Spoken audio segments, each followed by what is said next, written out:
Hello there. Today's video is going to be how to hack a Windows 8 password. Let me give you some warnings beforehand. One, this may not be legal for you to do on some computers.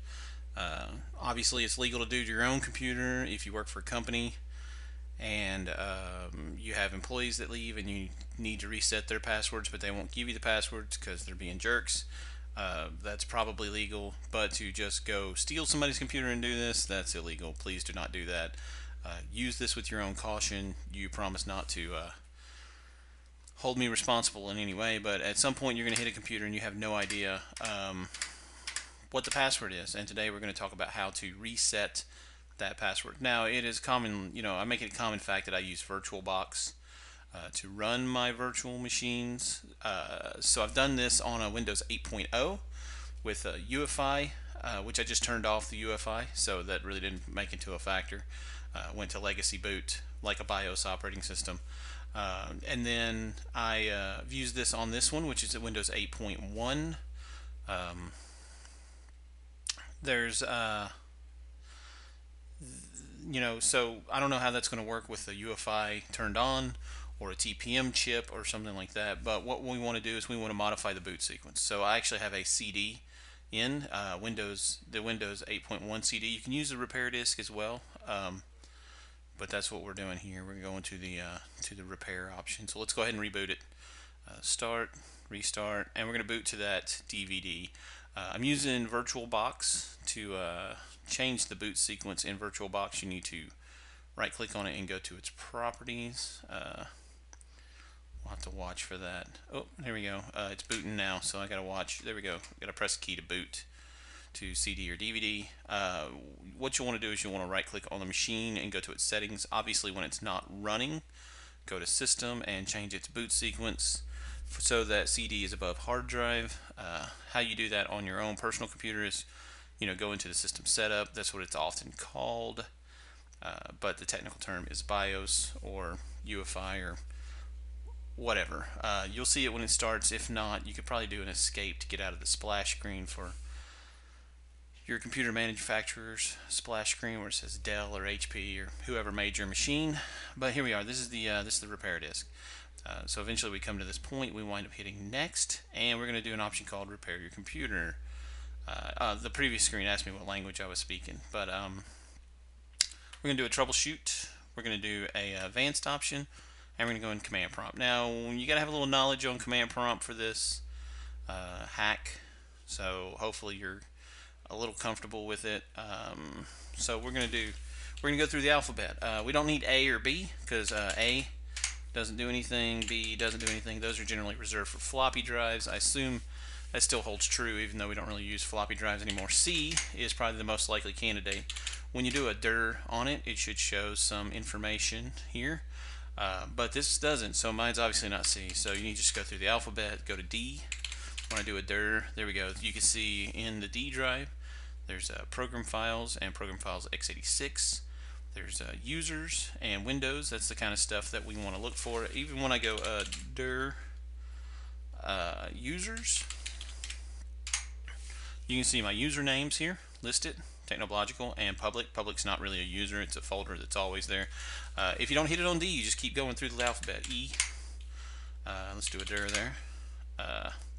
F, and E is probably the DVD-ROM that I'm using. F, nothing. G, nothing. The one letter you will hit is the X, which is the RAM drive. So there's some stuff in X, but that is not the operating system. Most likely, I can't imagine it got to the point where that is the operating system. That would be kind of insane. So on mine it was D drive. Dir, yeah. So let's do a clear CLS. At this point, I want to change directories. So we're going to change directories. Can I do a PWD here? I can't remember. No, obviously not. Sometimes I get my Windows and Linux mixed up. So we want to do a CD Windows / system 32, and there we are. ND : / Windows system 32. And we're going to do some renaming. So we're going to rename utilman.exe, and we're going to rename it to utilman2. utilman2.exe. Utilman runs the Ease of Access Center. That's what it does. It runs the Ease of Access Center. So then we're going to rename CMD to utilman.exe. So there we go. We renamed that to utilman.exe. Let's do a dir for items named util m asterisk wildcard. There we go. So we got two files, utilman.exe. Let's do a, can I just do a reboot here? Nope, I cannot. So we're going to do a continue to Windows 8.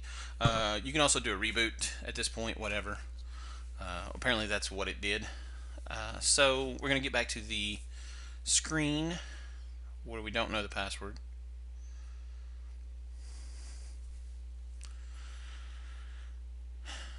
And we wait.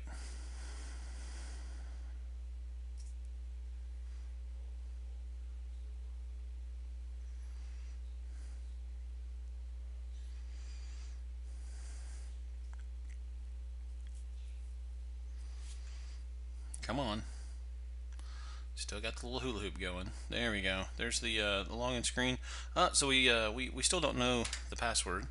But the crazy thing is the Ease of Access Center is available, and since we changed the file, it pulls up an elevated command prompt. So we're going to do a net user, and if you forgot what your username was, it's right there, Technological. Theoretically, it's possible that this user's not an admin, and that's why I said list the names that are in users directory. So net user, Technological, asterisk, whatever your username, obviously not Technological, type of password, just hit enter. I didn't type anything there. So we're going to exit out of there, and then I can just do that. And there's no more password. It's all blanked out. So at this point we need to reboot back into the repair disk, repair the computer so that the Ease of Access Center works again. I'm going to pause this while this apparently is going to take a minute to boot. Oh, well, there we go. So let's see here. Here's my oh, that's right. Where am I going? Yeah, there's my lovely desktop. Always got the wonderful wallpaper. Ugly wallpaper. So let's go ahead and do a reboot.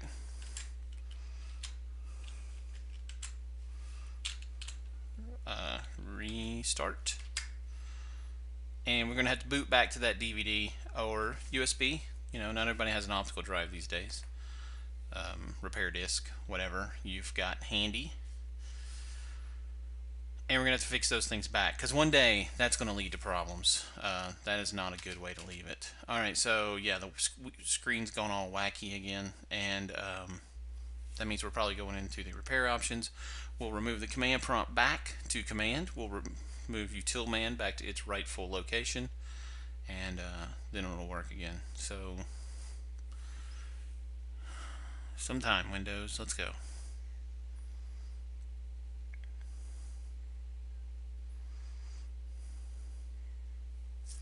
Like I said, I've used this on Windows 8 when they're not using a UEFI.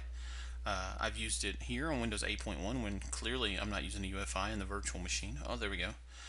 I have not done it on anything with a TPM, repair your computer. But we're going to do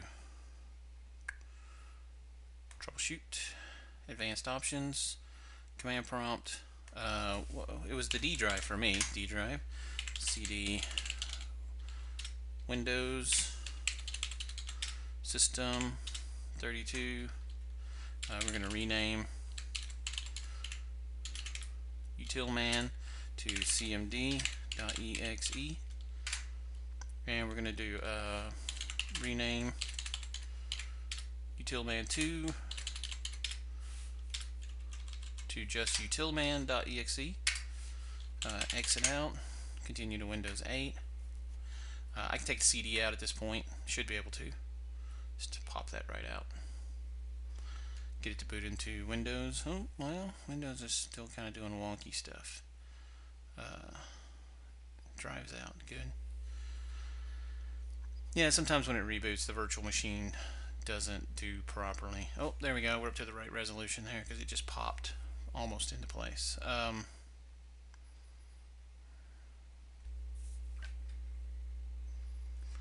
So once it boots back into Windows, it should just automatically log in as that user. Yeah, yeah, because there's no more password on the account. The ease of access center was down here in the lower left. We can try to sign out and see if make sure that still works.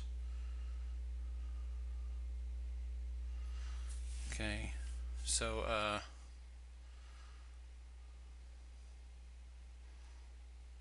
oops, sign out, sign out, and this should launch the ease of access. Yeah, there we go. Yeah, don't talk to me, dude. But there you go. Hacked Windows 8 password and 8.1 specifically in this case, but I've used it on Windows 8.0. And thank you for watching. If you've enjoyed the experience of this tutorial, why not share it with your friends?